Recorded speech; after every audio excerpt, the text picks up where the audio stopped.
कि आज हम बात करेंगे periodic table and it's property. तो इस वीडियो में हम इससे जुड़े हुए जितने भी मोस्ट इम्पॉर्टेंट क्वेश्चन हैं जो कि आपके BHU BSc एंट्रेंस एग्ज़ाम में या फिर अन्य एंट्रेंस एग्ज़ाम में आए हुए हैं उनको सॉल्व करेंगे। इस टॉपिक से आपके मैक्सिमम 2 से लेकर 6 क्वेश्चन आते हैं जो कि मोस्ट इम्पॉर्टेंट होते हैं। तो इसमें जो क्वेश्चन बनते हैं वो सिंपल और एक्सेप्शनल होते हैं। तो एक्सेप्शनल क्वेश्चन बहुत पूछे जाते हैं खासकर BHU एंट्रेंस एग्ज़ाम में।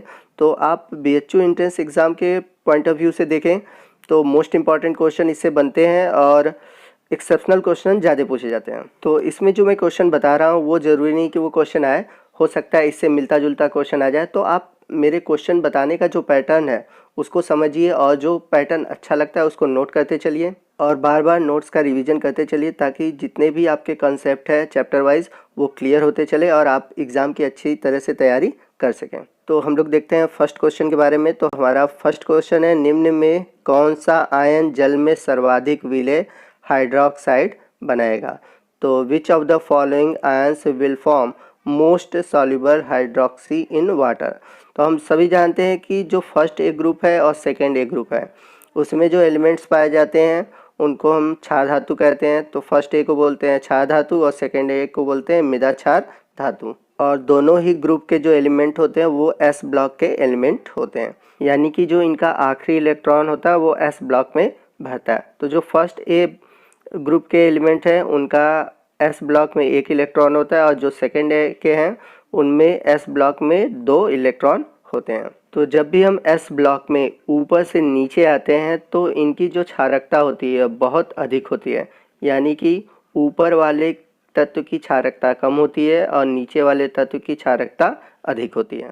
तो इस प्रकार हम कह सकते हैं कि ग्रुप में ऊपर से नीचे आने पर इनकी जो क्षारकता होती है बढ़ती है, यानी कि जल में हाइड्रोक्सी आयन बनाने की जो प्रवृत्ति होती है वो बढ़ती है। तो यहाँ पर जो हमारा राइट ऑप्शन है ऑप्शन ए है पोटेशियम आयन। और यहाँ पर एक पॉइंट और याद रखिएगा, जो फर्स्ट ए ग्रुप के एलिमेंट होते हैं उनकी क्षारकता सेकेंड ए के एलिमेंट से ज़्यादा होती है और नीचे जाने पे जो सॉल्युबिलिटी होती है वो बढ़ती है।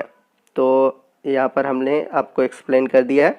आई होप कि आपको समझ में आ गया होगा। चलते हैं अगले क्वेश्चन की। क्वेश्चन नंबर 2 है, परमाणु क्रमांक 56 वाला तत्व निम्न ब्लॉक से संबंधित है, यानी कि element with atomic number 56 is related with. तो यहाँ पर मैं आपको एक ट्रिक बता दे रहा हूँ। जैसे ही यहाँ पर S ब्लॉक के एलिमेंट है और इधर P ब्लॉक के एलिमेंट है। S ब्लॉक में आते हैं फर्स्ट ए और सेकेंड ए और P ब्लॉक में यहाँ पर हम मान लेते हैं boron, carbon, nitrogen, oxygen, fluorine, neon. इसको आप ट्रिक से याद कर सकते हैं, बकनोफनी। बकनोफनी का मतलब हो गया BCNOFNE। तो यहाँ पर अगर हम देखें इनका एटॉमिक नंबर होगा, जैसे बोरान की बात करें तो बोरान का हो गया 5, कार्बन का 6, नाइट्रोजन का 7, ऑक्सीजन का 8, फ्लोरीन का 9 और नियॉन का 10। और इसमें जब हम नीचे जाते हैं तो ऐड करते हैं 8, 8, 18, 32।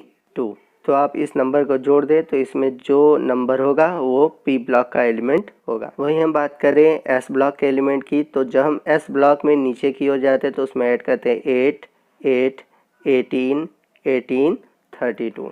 तो यदि हम इतना ऐड कर दें तो हमें S ब्लॉक के एलिमेंट के बारे में पता चल जाएगा। तो कैसे पता चलेगा? तो आइए क्वेश्चन जो दिया हुआ है उसको सॉल्व करके हम इसको चेक करते हैं। तो यहाँ पर जो एलिमेंट दिया है उसका एटॉमिक नंबर है 56 और यहाँ पे मैं आपको एलिमेंट ले रहा हूँ LiNaKRbCs, जो कि फर्स्ट ए के एलिमेंट है। अब वहीं मैं सेकेंड ए के एलिमेंट भी बना दे रहा हूँ, बेरिलियम, मैग्नीशियम, कैल्शियम, स्ट्रॉन्सियम और बेरिलियम। और हम सभी जानते हैं कि जब हम लेफ़्ट टू राइट जाते हैं तो एटॉमिक नंबर में 1 1 करके वृद्धि होती है, यानी कि एक एक करके वृद्धि होती है। तो जैसे कि यहाँ पर लिथियम का 3 है तो बेरिलियम का होगा 4, सोडियम का 11 है तो मैग्नीशियम का होगा 12। तो देखिए लिथियम के 3 में मैंने 8 जोड़ा तो हो गया 11, फिर यहाँ पर मैं 8 जोड़ूंगा तो हो जाएगा पोटेशियम का 19। अब इसके बाद हम क्या जोड़ेंगे? 18, 18। तो जैसे कि यहाँ पर मैं 18 जोड़ दिया तो यहाँ पर हो जाएगा 37। तो अभी हम लोगों ने 18 ऐड किया 19 में तो 37 हुआ। फिर से हम 18 ऐड करेंगे क्योंकि 2 बार 18 ऐड करना है। तो 37 में जब हम 18 ऐड करेंगे तो हो जाएगा 55। यानी कि सीजियम का जो नंबर है वो है 55। तो इसके बाद है बेरियम, तो बेरियम का हो जाएगा 56, क्योंकि 55 के बाद अगर एक जोड़ें तो क्या आ जाएगा, 56 हो जाएगा। तो यहाँ पर जो 56 है वो है बेरियम। आई होप आपको बात समझ में आ रहा होगा कि जब भी हम एस ब्लॉक में नीचे जाएंगे तो 8, 8, 18 ऐड करेंगे, तो जो हमने ऐड किया तो आया सीजियम का 55 और बेरिलियम का 56 जो कि एस ब्लॉक का है। तो यहाँ पर हमारा जो राइट ऑप्शन बनेगा option A, S block element. Question number 3 देखते हैं। According to periodic law of elements the difference in their property is related with. तो यहाँ पर पूछा हुआ है कि तत्वों के आवर्त नियम के अनुसार उनके गुणों में पाए जाने वाली भिन्नता संबंधित है। तो किसी भी एलिमेंट की जो प्रॉपर्टी होती है वो उसके एटॉमिक नंबर पर डिपेंड करती है, क्योंकि जो एटॉमिक नंबर होता है वो प्रोटॉन और इलेक्ट्रॉन के बराबर होता है। और हम सभी जानते हैं कि प्रोटॉन से कोई मतलब नहीं है, डिपेंड करता है किसी भी एलिमेंट की प्रॉपर्टी उसके इलेक्ट्रॉन पर। क्यों? क्योंकि जो इलेक्ट्रॉन होते हैं वही किसी रासायनिक अभिक्रिया में पार्टिसिपेट करते हैं। तो इस वजह से किसी भी तत्व की जो प्रॉपर्टी होगी डिपेंड करती है उसके एटॉमिक नंबर पर। तो यहाँ पर हमारा जो राइट ऑप्शन है ऑप्शन ए है। आइए चलते हैं अगले क्वेश्चन की ओर, और हमारा अगला क्वेश्चन है long form of the periodic table contains, यानी कि आवर्त सारणी के दीर्घाकार रूप में है। तो जैसा कि हम सभी जानते हैं कि लॉन्ग फॉर्म पीरियोडिक टेबल में 7 जो है पीरियड है और 18 जो है वो ग्रुप है। तो यहाँ पर मैं आपको एक इम्पॉर्टेंट चीज़ बता दूँ कि जो पीरियड है उससे क्वेश्चन पूछे जाते हैं। तो यहाँ पर मैं कुछ चीज़ें आपको एक्सप्लेन कर दूँ। तो जैसा कि फर्स्ट पीरियड है, इसमें 2 एलिमेंट पाए जाते हैं, इसलिए इसे हम बोलते हैं अति लघु आवर्त, क्योंकि इसमें केवल 2 ही एलिमेंट पाए जाते हैं, हाइड्रोजन और हीलियम। तो यदि आपसे क्वेश्चन पूछे कि सबसे छोटा पीरियड कौन सा है, तो आपका आंसर होगा फर्स्ट पीरियड। वही बात करें हम सेकंड पीरियड की, तो इसमें जो एलिमेंट है वो टोटल है आपके 8, इसलिए इसे हम बोलते हैं लघु आवर्त। तो सेकंड और थर्ड दोनों पीरियड में आपके 8 एलिमेंट है, यानी कि सेकंड में भी 8 है और आपके थर्ड में भी 8 है, इसलिए इन्हें हम बोलते हैं लघु आवर्त। तो उसके बाद यदि हम बात करें फोर्थ और फिफ्थ पीरियड की, तो ये पॉइंट इंपॉर्टेंट है, आप इसको नोट करते चलिएगा। तो फोर्थ और फिफ्थ पीरियड में आपके जो एलिमेंट है 18 एलिमेंट है, इसलिए इन आवर्त को हम बोलते हैं दीर्घ आवर्त। वहीं बात करें हम 7वें और 8वें आवर्त की, तो इसमें जो एलिमेंट है वो है 32। तो यदि आपसे क्वेश्चन में पूछे कि सबसे बड़ा आवर्त कौन सा है, तो याद रखिएगा सबसे बड़ा आवर्त है 7वां और 8वां। परंतु याद रखिएगा 7वें और 8वें जो आवर्त है वो अभी भी इनकम्प्लीट है, खासकर आपका जो 8वां आवर्त है वो इनकम्प्लीट है। तो यहाँ पर हमारा जो राइट ऑप्शन है ऑप्शन बी है, 7 हॉरिजॉन्टल एंड 18 वर्टिकल कॉलम। तो हॉरिजॉन्टल को हिंदी में बोलते हैं 36, तो ऐसे जो कॉलम जाती है वो 36 होती है, और ऐसे नीचे की ओर जो कॉलम आती है उसको हम बोलते हैं ऊर्ध्वाधर। आइए अगला क्वेश्चन देखते हैं। क्वेश्चन नंबर 5 है, which of the following is a rare earth element. तो आपको बताना है कि निम्न में से कौन सा दुर्लभ मृदा तत्व है। तो यहाँ पर आपका राइट ऑप्शन है ऑप्शन सी, सीरियम, क्योंकि ये एलिमेंट्स जो होते हैं अर्थ पर बहुत ही कम पाए जाते हैं। चलते हैं अगले क्वेश्चन की। क्वेश्चन नंबर 6 है, वह तत्व जिनके वाहक कक्षक एस तथा पी पूर्ण होते हैं वे क्या कहलाते हैं। Those elements which have outermost S and P orbital complete are called. तो ऐसे तत्व कहलाते हैं आपके अक्रिय गैसें, यानी कि इनर्ट गैसेस, यानी कि जिन्हें हम जीरो ग्रुप के एलिमेंट्स कहते हैं। आइए चलते हैं अगले क्वेश्चन की। क्वेश्चन नंबर 7 है, परमाणु क्रमांक 29 का तत्व है the elements with atomic number 29 will be. तो देखिए यहाँ पर हमने तो एस ब्लॉक और पी ब्लॉक की चर्चा कर ली, बट यहाँ पर अभी डी ब्लॉक बचा हुआ है। तो यहाँ पर एक बात और है कि हमारे जो अदर स्टेट के फ्रेंड हैं, हमारे स्टूडेंट हैं, वो तो हिंदी समझ नहीं पाते और जनरली वो इंग्लिश में ही जितने भी क्वेश्चन हैं उनको समझते हैं, चूँकि उन्हें हिंदी समझ में नहीं आती।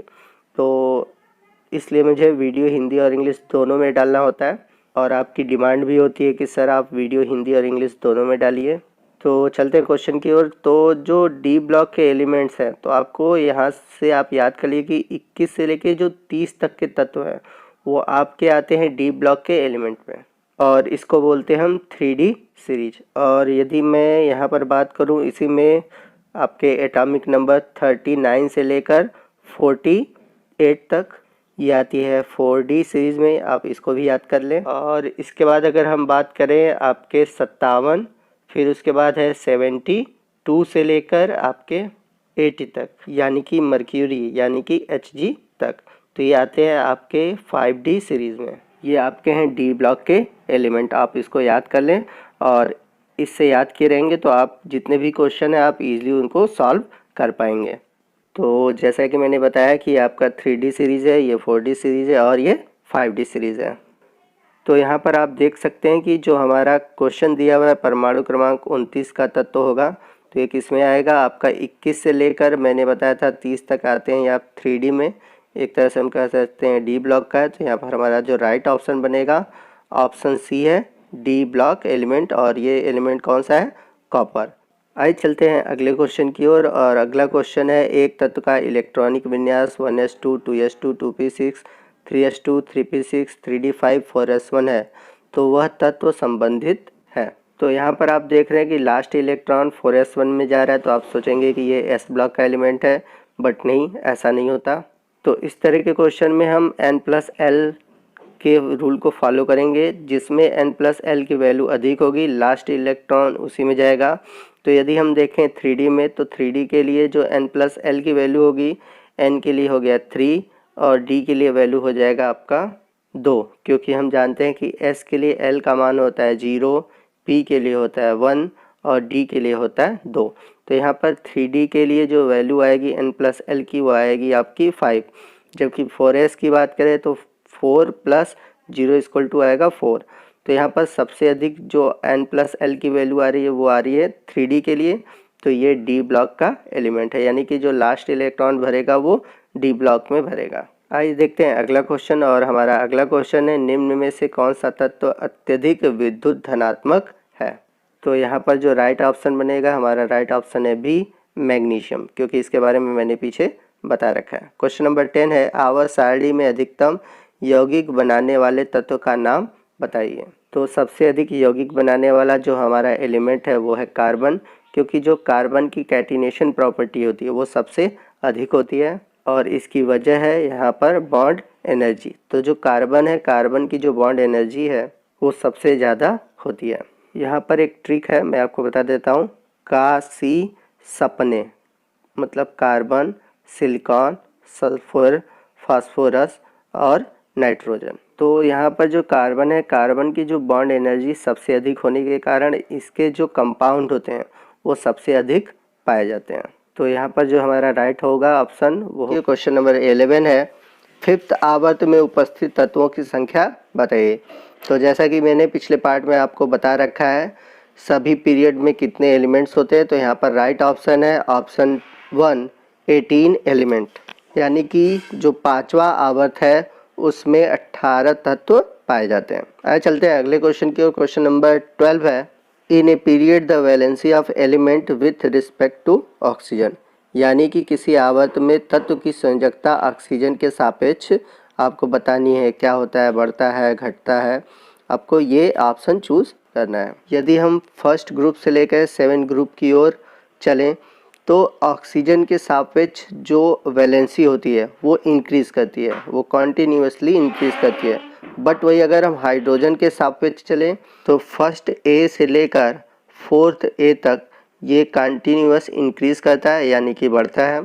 4 के बाद यानी कि 5 से लेकर 7 तक ये कंटिन्यूस डिक्रीज़ करता है। तो ऑक्सीजन के एक्सपेक्ट में देखें तो increase 1 by 1 from 1 to 7, but in case of hydrogen the valency of elements increase first A to 4th A but decrease 5th to 7। तो यहाँ पर हमारा जो राइट ऑप्शन होगा ऑप्शन ए होगा, increase 1 by 1 from first A to 7A। आइए चलते हैं क्वेश्चन नंबर 13 की ओर। In the periodic table the metallic character of elements show one of the following trends, यानी कि आवर्त सारणी में तत्वों का धात्विक गुण निम्न में एक क्रम दर्शाता है। तो यदि हम पीरियोडिक टेबल की बात करें तो पीरियोडिक टेबल में जब ग्रुप में हम ऊपर से नीचे आएंगे, मतलब टॉप टू बॉटम आएंगे, मेटेलिक कैरेक्टर इंक्रीज करता है, बट लेफ़्ट टू राइट जाते हैं तो मेटेलिक कैरेक्टर डिक्रीज करता है।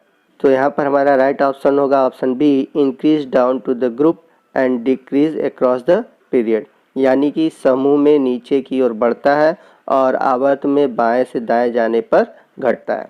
आइए चलते हैं अगले क्वेश्चन की। क्वेश्चन नंबर 14 है, एका एल्युमिनियम एंड एका सिलिकॉन आर। तो आपको बताना है एका एल्युमिनियम और एका सिलिकॉन क्या है। तो गैलियम को हम बोलते हैं एका एल्युमिनियम और जर्मेनियम को हम बोलते हैं एका सिलिकॉन। तो यह है राइट ऑप्शन आपका। आइए चलते हैं अगले क्वेश्चन की। क्वेश्चन नंबर 15 है, निम्न में से कौन सा परमाणु क्रमांक का युग्म एक ही समूह को दर्शाता है। Which of the following pairs of atomic number represent elements belong to the same group. तो यहाँ पर बताना है कि सेम ग्रुप के एलिमेंट्स कौन कौन से हो सकते हैं। तो जैसा कि मैंने पिछले पार्ट में आपको एक तरीका बताया था 8 8 18 18 32, वो स्टेप अगर आप फॉलो करते हैं तो सॉल्व कर सकते हैं। जैसे अगर हम पहला ऑप्शन देखें तो एटॉमिक नंबर 11 होता है सोडियम का और एटॉमिक नंबर 20 होता है कैल्शियम का, जो कि आपके सेकेंड ग्रुप का है, मतलब उसके अगले ग्रुप का है। बढ़ते हैं सेकेंड ऑप्शन की ओर। तो एल्युमिनियम का 13 होता है और उसके बाद 13 है आपका जिंक का, तो ये भी सेम ग्रुप के नहीं है। चलते हैं थर्ड ऑप्शन की ओर और थर्ड ऑप्शन है 13 तथा 31। तो ये सही है। कैसे है मैं आपको बता दे रहा हूँ। पिछले वीडियो में हमने इसके बारे में डिस्कस भी किया था। तो जैसे 13 है एल्युमिनियम का, तो एल्युमिनियम पी ब्लॉक के एलिमेंट है। तो एल्युमिनियम के ऊपर है बोरान, बोरान के नीचे है एल्युमिनियम, एल्युमिनियम के नीचे है गैलियम। तो अगर हम बात करें बोरान की, तो बोरान का परमाणु क्रमांक है 5 और इसमें 8 जोड़ दे तो कितना हो जाएगा 13। और 8 के बाद हम क्या जोड़ते हैं 18 जोड़ते हैं। पी ब्लॉक में मैंने बताया था पहले 8 फिर 18 18 32 जोड़ते हैं। तो एल्युमिनियम में जो एटॉमिक नंबर है वो है 13, अब उसमें 18 जोड़ दिए तो कितना आ गया 31, यानी कि 13 और 31 एक ही ग्रुप के एलिमेंट है। तो यहाँ पर हमारा जो राइट ऑप्शन बनेगा ऑप्शन सी होगा। चलते हैं अगले क्वेश्चन की। क्वेश्चन नंबर 16 है, निम्न में कौन सा परमाणु क्रमांक का सेट क्षारीय धातुओं का है। Which of the following set of atomic number belong to the alkali metals. तो हम सभी जानते हैं कि जो एल्कली मेटल है उसमें आते हैं lithium, sodium, potassium, rubidium and caesium. तो ये आपके एल्कली मेटल है। तो लिथियम का एटॉमिक नंबर है 3, सोडियम का 11, पोटेशियम का 19 और रूबियम का है आपका 37 और सीजियम का आपका हो जाएगा 55। तो यहाँ पर आप क्वेश्चन में जो ऑप्शन है देखिएगा कौन सा सही है। तो अगर आप देखें तो यहाँ पर आपका जो राइट ऑप्शन मिल रहा है ऑप्शन बी मिल रहा है 37, 19, 3, 55। चलिए चलते हैं अगले क्वेश्चन की। क्वेश्चन नंबर 17 है, यदि किसी तत्व का परमाणु क्रमांक 33 है, आवर्त सारणी में इसे स्थान दिया जाएगा। If the atomic number of an elements is 33, it will be placed in the periodic table in. तो यदि हम बात करें एटॉमिक नंबर 33 एलिमेंट की, तो ये आपका पी ब्लॉक का एलिमेंट है और ये आपका 5th ग्रुप यानी कि पी ब्लॉक के 5th ग्रुप में आएगा और ये नाइट्रोजन फैमिली से बिलोंग करेगा। और यदि हम बात करें इस एलिमेंट की, तो नाइट्रोजन के नीचे फास्फोरस, फास्फोरस के नीचे है आर्सेनिक। तो ये जो एलिमेंट है वो है आर्सेनिक। चलिए आइए देखते हैं अगला क्वेश्चन। क्वेश्चन नंबर 18 है, तत्वों का कौन सा युग्म आवर्त सारणी के उसी आवर्त का है। Which pair of element is from the same period of the periodic table. तो जब n की वैल्यू सेम होती है तो वहाँ पर पीरियड सेम होता है। तो यहाँ पर आप n की वैल्यू निकाल लीजिए। तो यहाँ पर जो आपका राइट ऑप्शन आएगा ऑप्शन सी आएगा, पोटेशियम और ब्रोमीन, क्योंकि पोटेशियम और ब्रोमीन जो है आपके 4th पीरियड के एलिमेंट है। आइए चलते हैं अगले क्वेश्चन की। क्वेश्चन नंबर 20 है, the most reactive of the following alkali metal is. तो आपको बताना है कि निम्न क्षारीय धातुओं में सबसे अधिक क्रियाशील कौन सा है। तो बहुत अच्छा क्वेश्चन है। तो मैंने आपको बताया था कि एल्कली मेटल में जब हम नीचे की ओर जाते हैं तो आपका बेसिसिटी बढ़ता है, यानी कि क्षारिकता बढ़ती है और ये बहुत ज़्यादा रिएक्टिव भी होते हैं। तो यहाँ पर जो एलिमेंट है वो है सीजियम, क्योंकि सबसे लास्ट में सीजियम पाया जाता है जिसका एटॉमिक नंबर है 55।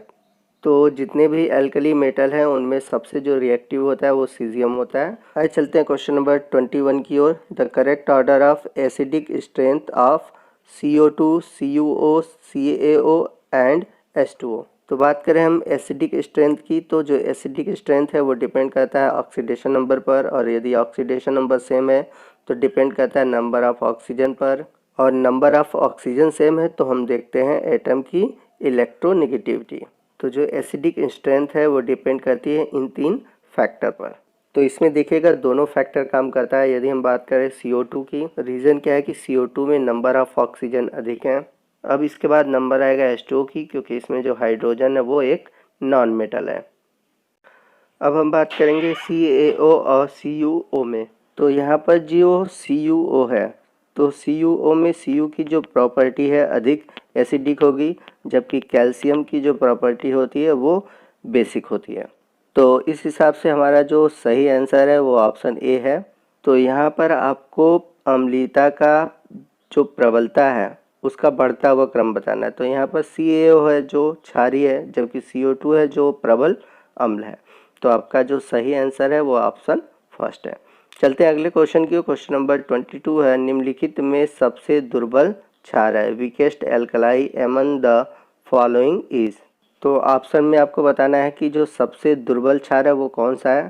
तो जैसा कि हम लोगों ने पीछे चर्चा किया था कि जो फर्स्ट ए और सेकंड ए के एलिमेंट्स होते हैं वो सबसे अधिक क्या होते हैं, क्षारीय होते हैं, अर्थात एल्कलाई होते हैं। और इसके अलावा जितने भी एलिमेंट होंगे आपके वीक बेस होंगे।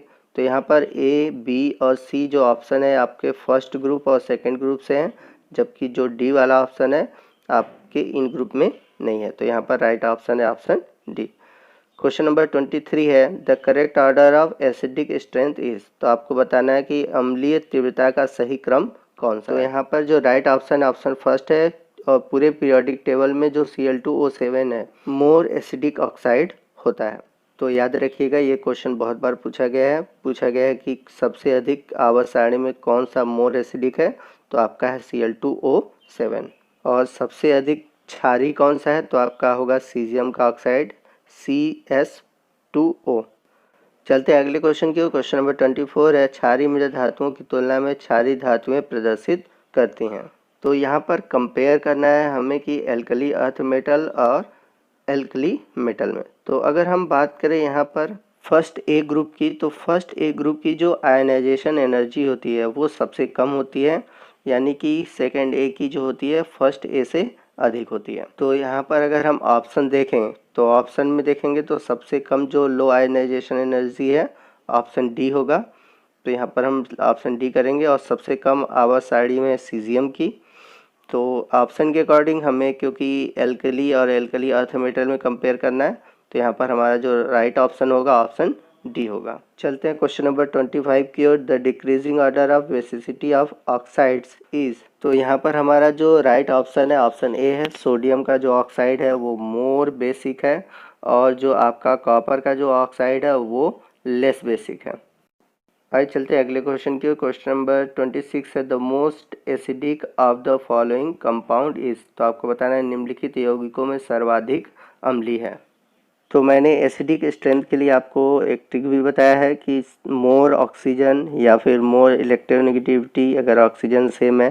तो यहाँ पर आप देख रहे हैं कि इसमें सबसे अधिक ऑक्सीजन है P2O5 में। तो यहाँ पर हमारा जो राइट ऑप्शन बनेगा ऑप्शन ए है। चूँकि यहाँ पर अगर आप सबका ऑक्सीडेशन नंबर देखेंगे तो सभी का ऑक्सीडेशन नंबर 5 है। तो जब सबका ऑक्सीडेशन नंबर 5 है तो हम अगला रूल फॉलो करेंगे जिसमें कि नंबर ऑफ़ ऑक्सीजन क्या हो, अधिक हो। तो यहाँ पर P2O5 में नंबर ऑफ़ ऑक्सीजन अधिक है, इसलिए यहाँ पर जो राइट ऑप्शन बनेगा ऑप्शन ए है। आइए चलते हैं अगले क्वेश्चन की ओर। क्वेश्चन नंबर 27 है, the strongest oxidising agent of the following is. तो जो स्ट्रॉन्गेस्ट ऑक्सीडाइजिंग एजेंट है वो है फ्लोरीन। क्योंकि ये क्वेश्चन बहुत बार पूछा जाता है आपके एग्ज़ाम में, तो आप इसको याद रखिएगा।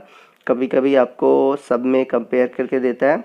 तो फ्लोरीन में अगर देखें सबसे अधिक होगा F2 की, फिर उससे कम है Cl2 की और सबसे कम है आयोडीन की। तो दोस्तों आज के वीडियो में बस इतना ही। मिलते हैं अगले वीडियो में।